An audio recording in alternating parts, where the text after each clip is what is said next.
আমি হয়তো ভুলে গেছি আমার মায়ের ওই কথা। যখন আমি পেশাবে শুয়েছিলাম, তিনি পরিষ্কার না করলে আমার উপায় ছিল না সেখান থেকে সরা। হয়তো আমিও ভুলে গেছি,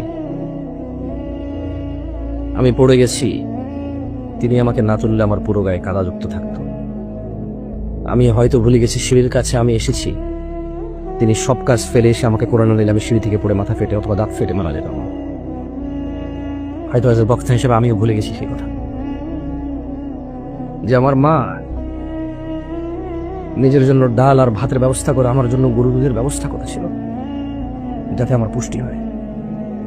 হয়তো আমি ভুলে গেছি আমার দাদির সাথে ঝগড়া করেছে আমার মা শুধু আমার খাবার নিয়ে। হয়তো আমি ভুলে গেছি আমার বাবা বেকার ছিল, আমার জ্যাঠা জেঠিরা কথা শোনাইতো, আমার মা চুপচাপ কাজ বেশি করে করতো যাতে একটু বাড়তি খেতে পারে, আমি বাড়তি দুধ পাই। হয়তো আমি ভুলে গেছি, আমি আপনাদের কথা বললাম না, হয়তো আমি ভুলে গেছি আমাকে ভালো মাদ্রাসা স্কুলে পড়ানোর উদ্দেশ্যে আমার মা মন মতো, ওনার যখন যুবতী ছিল কত কিছু খেতে ইচ্ছে করতো, ওভাবে খাইনি। কত সুন্দর করে চলতে ইচ্ছে করতো, ওভাবে চলেনি। 5 ভাই ছিলাম আমরা, হয়তো কারো 7 ভাই, কারো 8 ভাই, কারো 4 ভাই।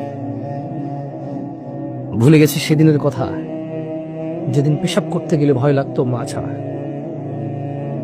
ঘর থেকে বেরোলে জিনে ধরবে, ভূতে ধরবে, কুকুর কামড় দেবে, মানা হলে হবে না।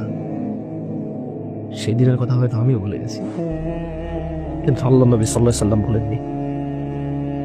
তিনি বলেছেন পৃথিবীর সবচেয়ে বড় অপরাধ আল্লাহর সাথে শিরিক করা, তারপরে ওয়াকুল ওয়ালিদাইন, পিতামাতার অবাধ্য হওয়া। কতটুকু অবাধ্য? পারবো না, করবো না, এখন না,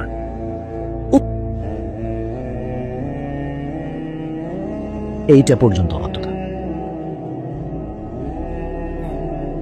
কত বৃদ্ধা এখনো ঘরে শুয়ে আছে, ছেলে ঘরে ঢুকে ঠিকই তার বাচ্চার মুখে চুমু খায়, তার মাকে দেখতে যায় না, পাশের রুমেই না। কত বৃদ্ধ এখনো আজকে এখানে আসতে পারেনি, ছেলে চাইলে তার বাপকে কোলে করে নিয়ে আসতে পারত।